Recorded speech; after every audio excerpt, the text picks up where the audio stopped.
ध्याये सदा सवितृमण्डलमध्यवर्ती नारायणा सरसिजा सरसन्नविष्टि केयूरवाङ्मकरकुण्डलवाङ्किरीटी हारये हिरण्यवपुर्धृतशंख चक्र। 16 तारीख बृहस्पतिवार का अवसर, चतुर्दशी तिथि विद्यमान है और इस दिन ग्रह नक्षत्रों का जो परिवर्तन का योग बन रहा है वो भी जान लीजिए। इस दिन विशेष तौर पर शुक्र महाराज जो हैं वो सूर्य के नक्षत्र में सूर्य के साथ आ गए हैं, सूर्य के साथ ही योग बना रहे हैं और उन्हीं के नक्षत्र में जिस प्रकार की युति बनती दिखाई दे रही है वो कहीं ना कहीं थोड़े सूर्य को बल जरूर देंगे और सूर्य को बल देने से कहीं ना कहीं सूर्य जो है सही दिशा में आपको अग्रसित करने के योग बनाएगा। इस समय पराक्रम की ज़रूरत है, ध्यान रखना, पराक्रम की ज़रूरत है। पराक्रम से ही आगे बढ़ने से ही रात गई बात गई ऐसा ध्यान रखें तो अच्छी रहेगा आपके लिए। इस समय आगे की सोचें, पीछे के बातों को भूलने का प्रयास करेंगे तो वो आपके लिए बहुत अच्छा है, क्योंकि सूर्य यहाँ परिवर्तन कर कर आपकी राशि में शुक्र के साथ, शुक्र के सूर्य के नक्षत्र में ही जाने के कारण से कहीं ना कहीं आगे बढ़ने से लाभ। योग कहता है कि यात्रा से लाभ, यात्रा का मतलब होता है आगे बढ़ना, कहीं ना कहीं उससे लाभ प्राप्ति के योग बन सकते हैं। जो नया अपॉर्चुनिटीज़ आ रही हैं उन पर थोड़ा ध्यान देने का प्रयास कीजिए। पुरानी चीज़ों को छोड़ने का प्रयास करेंगे तो कहीं ना कहीं स्थितियां आपके अनुकूल होने के योग बन सकते हैं। सर्वार्थ सिद्ध योग भी बन रहा है। सुबह का समय थोड़ा हल्का दिखाई देता है, दोपहर के बाद नया रास्ता आपके लिए खुलने के योग बनेंगे। मुहूर्त भी बनता दिखाई दे रहा है, उसका लाभ लीजिए। बड़ों की बात माने, बृहस्पतिवार का यही उपाय है। सबसे श्रेष्ठ आपके लिए पीली चीज़ों का दान, केले का दान करना भी आपके लिए श्रेष्ठ है। 17 तारीख शुक्रवार का दिन है, अमावस्या तिथि इस दिन विद्यमान है और ग्रह नक्षत्रों के दृष्टिकोण से यदि हम ग्रहों का योगायोग देखें तो शनि अपनी एक असीम शक्ति प्राप्त करने की तरफ बढ़ते दिखाई दे रहे हैं। शनि का ये परिवर्तन आपकी राशि के दृष्टिकोण से देखा जाए तो ऐसा परिवर्तन बनाने की तरफ जा रहा है कि बस मैं ही सब कुछ हूँ। और शनि इस वक्त क्या कर रहे हैं, होल्ड पे जा रहे हैं, होल्ड कर रहे हैं, चीज़ों को, स्थितियों को होल्ड कर रहे हैं, अपने आप को बड़ा बनाने का प्रयास कर रहे हैं, बड़ा होने और ताकत में आते दिखाई दे रहे हैं। और ताकत में आने से क्या होगा, चीज़ें ठप्प कर देंगे। इसलिए आलस्य को अपने ऊपर हावी मत होने दीजिएगा। इस वक्त मन जो है, शरीर जो है थोड़ा थकाव महसूस करता दिखाई दे रहा है, थोड़ा थकाव की तरफ शरीर बढ़ता दिखाई दे रहा है। मकर राशि वालों के लिए इस प्रकार की स्थिति बन रही है। देखिए, चल रही बीती शास्त्र कहता है चलते रहो चलते रहो चलते रहो।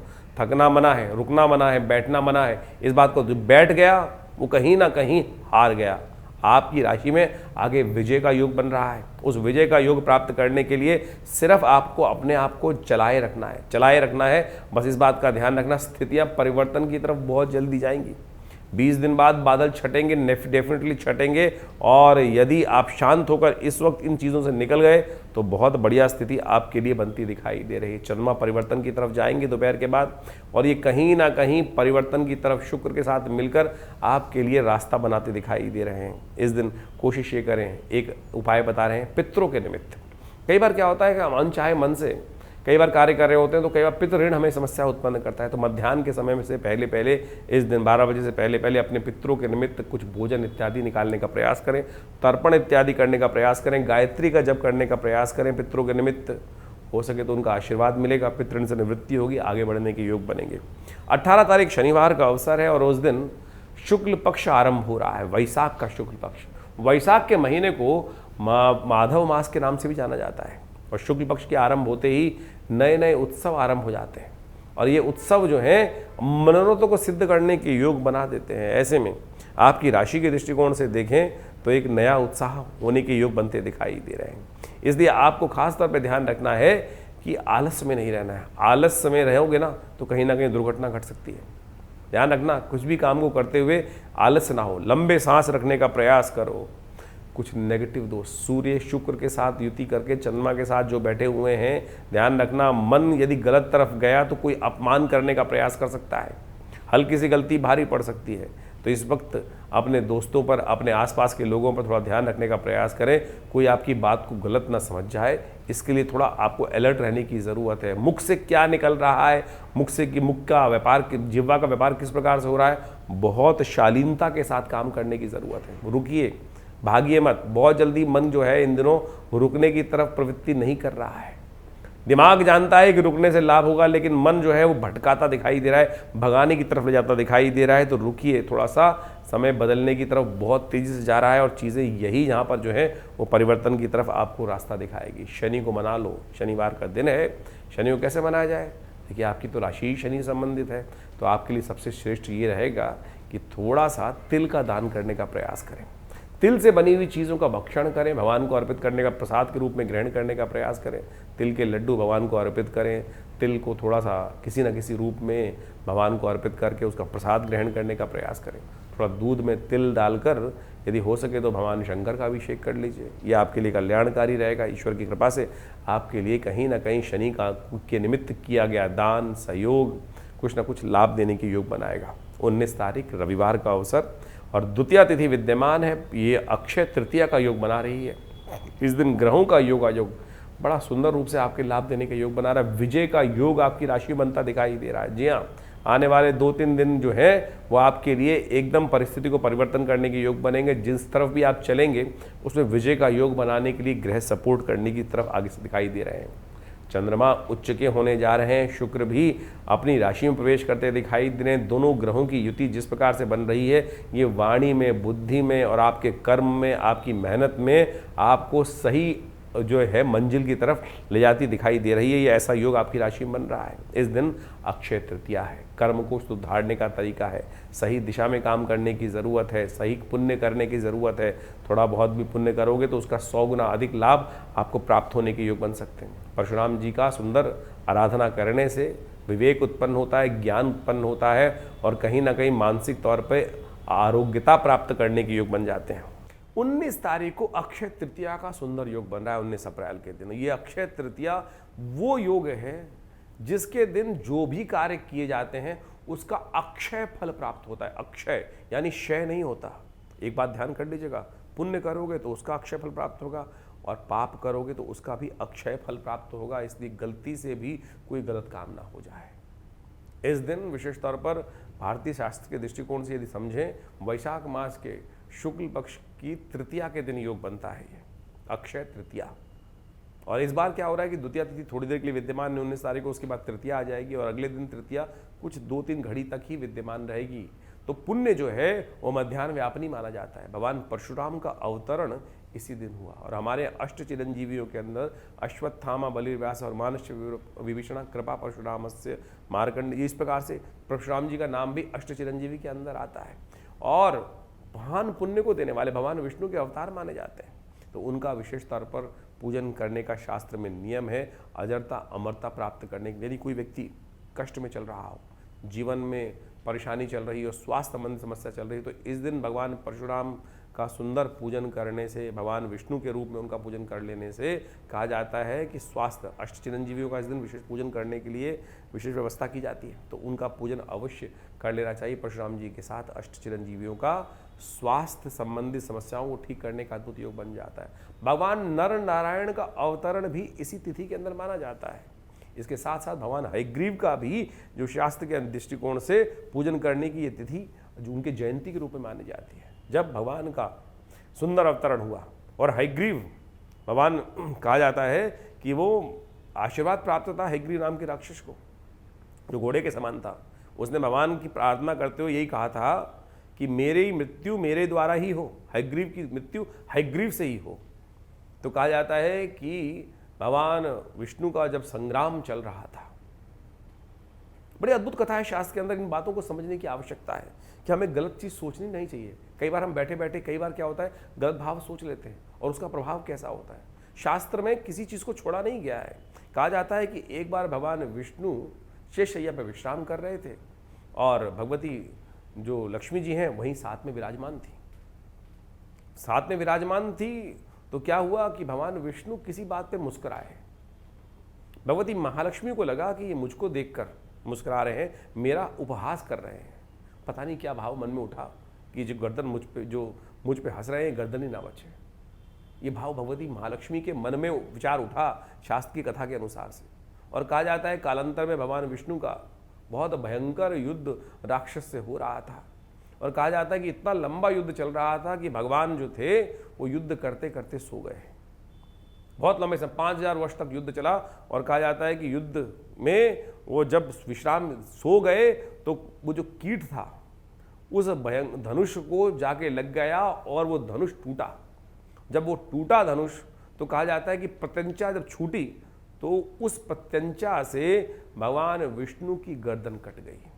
तब देवताओं ने, ब्रह्मा जी ने वहां आकर उनकी गर्दन के ऊपर हयग्रीव की, घोड़े की गर्दन लगाई।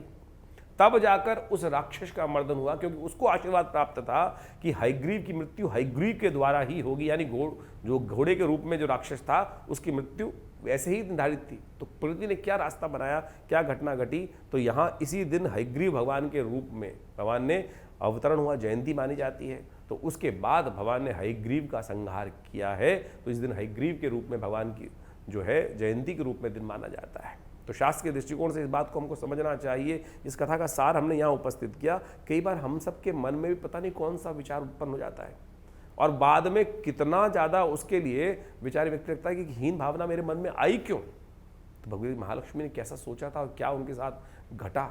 तो इस बात को हमें ध्यान रखना चाहिए कि किसी भी मनसा वाचा कर्मणा कोई गलत कार्य किसी के द्वारा ना हो। तो इस बात का ध्यान रखते हुए इस सुंदर पर्व पर, रविवार का अवसर है, विवेकानंद योगाश्रम में हमने भगवान विष्णु का नारायण यज्ञ महाआश्रम पे रखा हुआ है। तो आप सब उस यज्ञ में भाग लेने के लिए सादर आमंत्रित हैं। जो दिल्ली में रहते हैं वो उस यज्ञ में भाग लेकर सुंदर रूप से इस अक्षय तृतीया के दिन भगवान का सुंदर स्तवन करें। सुबह करीब करीब एक कार्यक्रम वही 8 बजे से आरंभ होता है और करीब करीब 10 बजे तक भंडारे के साथ सुंदर कांड, बहुत सारे रामचरितमानस का पाठ भी, उस स्वाध्याय रहता है उस दिन, भगवान विष्णु का यज्ञ भी रहेगा, सुंदर भंडारा रहेगा। आप सब लोग सादर आमंत्रित हैं इस अक्षय तृतीया के दिन सुंदर रूप से भगवान विष्णु का पूजन करने के लिए, परशुराम जी का पूजन करने के लिए। और समस्त यदि स्वास्थ्य संबंधी समस्या चल रही है, कीर्ति संबंधी समस्या चल रही है, नहीं प्राप्त हो रही है, तो इस सुंदर नारायण यज्ञ में लक्ष्मी नारायण जी की प्रार्थना करने के लिए आप सादर आमंत्रित हैं। और आइएगा, माँ भगवती कृपा से अनिष्ट को दूर करने का योग अद्भुत रूप से बनेगा, कष्ट निवारण का योग बनेगा। और इस दिन ग्रहों परिवर्तन करने का योग भी बन रहा है।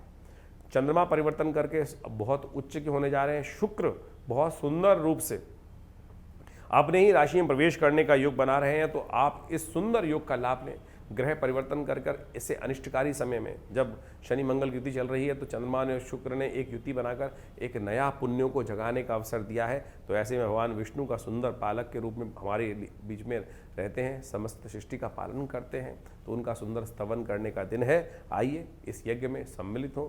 भगवान की कृपा से अनिष्ट दूर करने के समस्त योग बनेंगे। यज्ञ ही विष्णु स्वरूप है, यज्ञो वही विष्णु शास्त्र कहता है।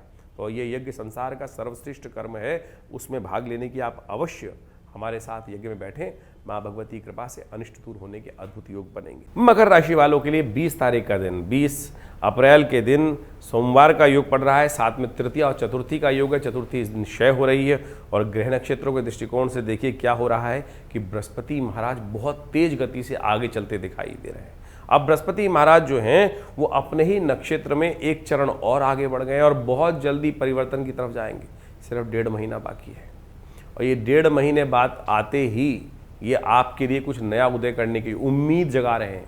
ये बृहस्पति जिस प्रकार से आज नक्षत्र के चरण में परिवर्तन करने की तरफ जा रहे हैं ना, ये बहुत स्थिति आपके लिए पॉजिटिव करने का योग दे रहे हैं। हिम्मत जगाएंगे नई, सम्मान तो दिलवाने के योग बना रहे हैं, सम्मान की रक्षा करने का योग भी कहीं ना कहीं बृहस्पति आपके लिए बना रहे हैं। लेकिन ध्यान रखना, बृहस्पति की स्थिति जो है ना, 2 तरफा है इस वक्त। एक बृहस्पति जो है वो स्वरूप कर जो आप कर्म कर रहे हैं, ज्ञान की बुद्धि से लगा रहे हैं, वो एक तो थोड़ा सा खर्चीला बना रहा है आपको, एक अननेसेसरी शत्रु को भी ताकत देने का, विपदा भी उत्पन्न करने का योग बना रहा है। लेकिन सम्मान की रक्षा करने का योग भी साथ साथ बनाता दिखाई दे रहा है। तो इसलिए थोड़ा सा कोशिश करें इस समय में अपने को बृहस्पति की थोड़ी पॉजिटिव ग्रहण को लेने का प्रयास करें। ज्ञान मुद्रा का अभ्यास ये सबसे बढ़िया चीज़ है। बृहस्पति की ताकत पॉजिटिव वे में बढ़ेगी। पहली उंगली अंगूठे के साथ लगाकर थोड़ा ज्ञान मुद्रा का अभ्यास करने का प्रयास करें। इस कार्यक्रम के अंत में हम आपको इस मुद्रा के बारे में और भी चमत्कारी बात बताने वाले हैं। देखिए, ग्रहों की कालगणना अभी हमने आपके समक्ष रखी और इस कालगणना के साथ साथ ग्रहों का परिवर्तन भी आपने समझा कि आपकी राशि के दृष्टिकोण से क्या कुछ प्रभाव पड़ने वाला है। लेकिन एक बात समझें, अनेक उपाय शास्त्र में वर्णित हैं।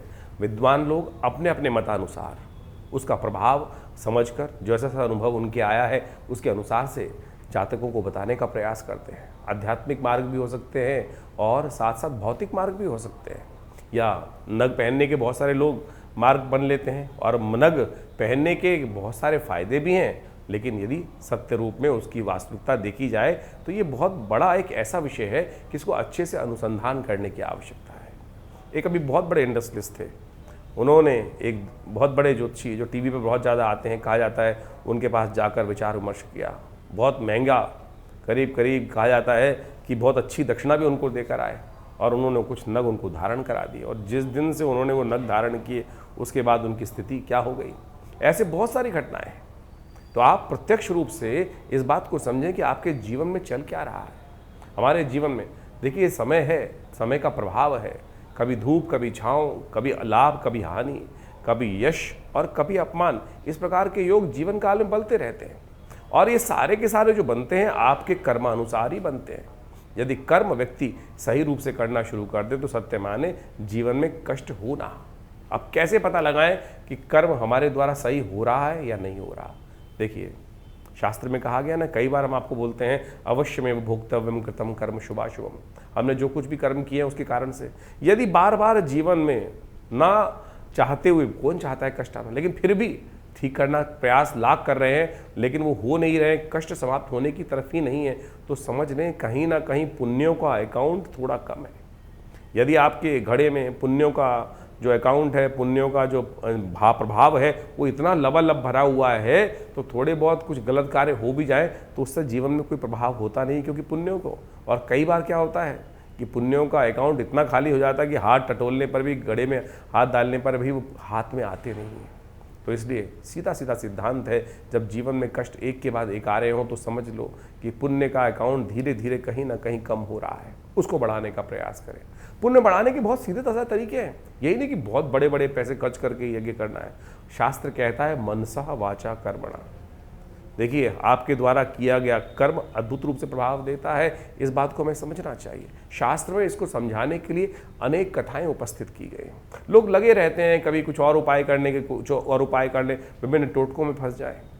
परमात्मा का नाम ही शास्त्र में व्यास जी महाराज ने कहा है, आलोड्य सर्वशास्त्रानि विचारे व पुनः पुनः इदमेकम सुनिष्पन्नम ध्याय नारायण सदा, कि भगवान का स्मरण करना ही एक सबसे बढ़िया कार्य है। उसी को स्मरण करने तो और किसी चीज़ की आवश्यकता ही नहीं है, परमात्मा की कृपा। इसीलिए तो इतनी समस्त कथाओं का, यज्ञों का, मंत्र जप का इतना महात्म शास्त्र में बताया गया। हर रोज़ कोई ना कोई पुण्य आपके जो पर्व है, जैसे इस बैसाख के महीने में कितने सुंदर सुंदर पर्व आ रहे हैं।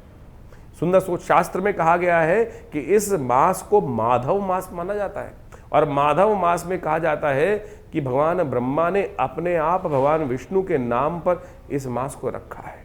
इस मास में यदि भगवान विष्णु का एक बार भी स्मरण कर लिया जाए तो बहुत से कष्ट दूर हो जाते हैं। तो इसको ठीक करने का तरीका आप समझ लीजिए। जितना ज़्यादा पुण्य हो सकता है वो करने का प्रयास करें।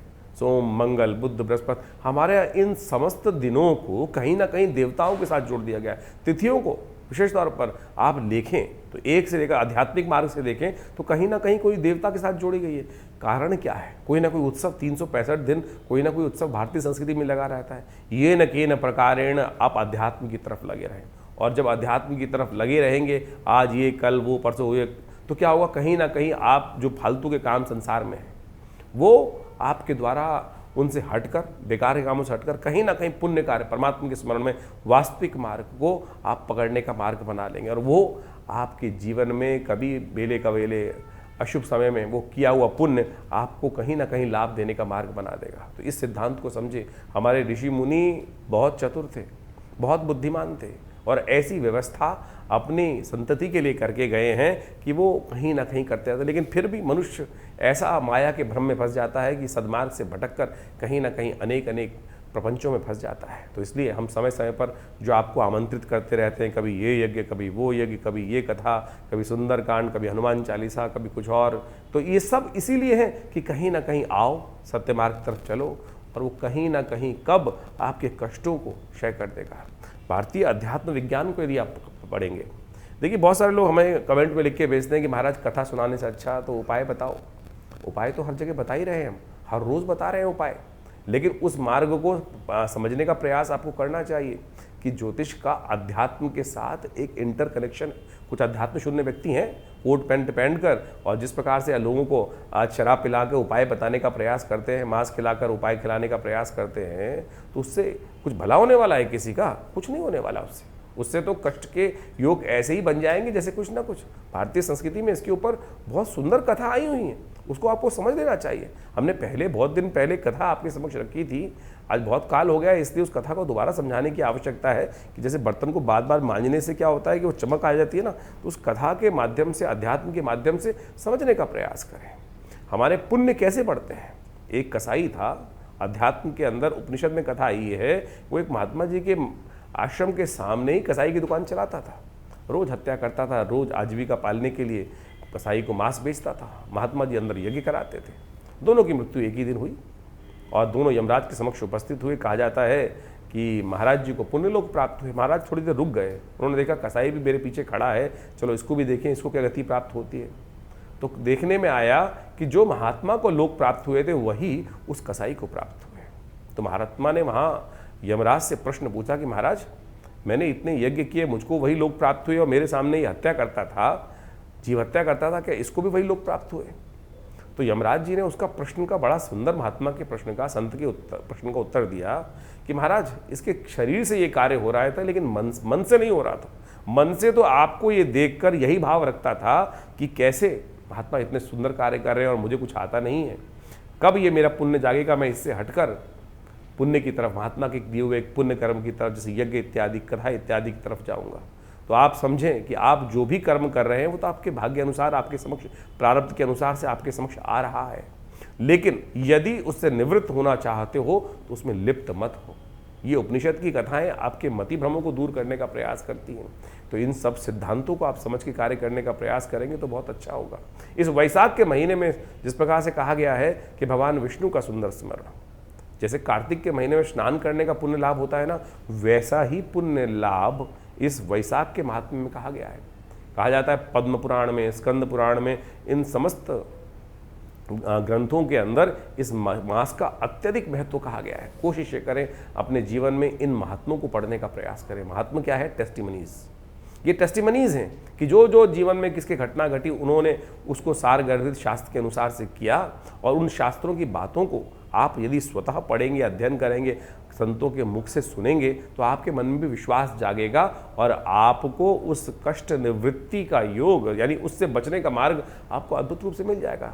आसान बहुत रहा है, तिल की ओट पहाड़ है। आप समझें, अध्यात्म का रहस्य इतना सुंदर है, लेकिन हम विडंबनाओं में फंस जाते हैं और पता नहीं कहाँ कहाँ, कौन कौन से, किस किस स्थितियों में फंसकर कहाँ कहाँ कौन कौन से कार्य करते चले जाते हैं। सिद्धांत बहुत सीधा है, किसी भूखे को खाना खिला दो। और इस वैशाख के महीने में तो जितने पुण्य कार्य कर सकते हैं। देखिए, संक्रांति का योग इस महीने में पड़ता है, इसके बाद नरसिंह भगवान की जयंती का, कूर्म अवतार का योग इसी मास में पड़ता है। इसके साथ साथ अक्षय तृतीया, जिसके अंदर परशुराम जयंती का सुंदर पर्व मनाया जाता है। भगवान विष्णु के अनेक अवतार इसी मास में उत्पन्न हुए। और तो और युगादि भी, युग का आरंभ भी कहा जाता है अक्षय तृतीया, जिस दिन शुद्ध रूप से व्याप्त हो, उस दिन से युगादि, युग का आरंभ भी कहा जाता है कि इसी तिथि से हुआ।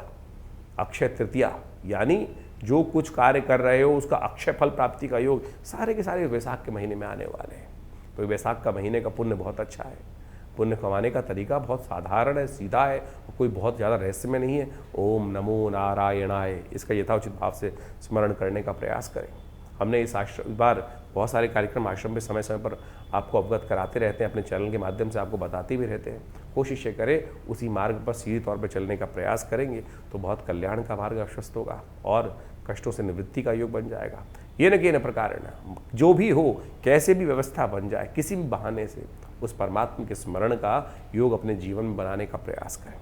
हमारे आश्रम पे पिछले करीब 60-70 सालों से नित्य 8 घंटे यज्ञ होता है और रविवार को तो उस कार्यक्रम में हम सबको समय समय पर आमंत्रित करते ही रहते हैं। तो आप सब उस रविवार के कार्यक्रम में, जो सुबह 8 बजे से लेकर करीब 11 बजे तक चलता है, भंडारा रहता है नित्यप्रति, उसमें भाग ले सकते हैं। बहुत सारे आश्रम में व्यवस्थाएँ, गौशाला, हॉस्पिटल है पूरा, योग, प्राकृतिक चिकित्सा इत्यादि का, उसमें भी आप भारत सरकार के पैनल पर है और बहुत सारी इंश्योरेंस कंपनीज़ के पैनल पर है। योग, प्राकृतिक चिकित्सा इत्यादि का बहुत सारे कार्य समय समय पर वहाँ पर चलते ही रहते हैं। इसके अलावा अभी विश्व योग दिवस का बहुत बड़ा कार्यक्रम किया जा रहा है और उसके अंदर लगातार योग की विभिन्न श्रृंखलाओं के माध्यम से बहुत सारे कार्यक्रम भारत सरकार के साथ मिलकर विवेकानंद योगाश्रम की तरफ से पूरे भारत में सब जगह जगह पर किए जाते हैं।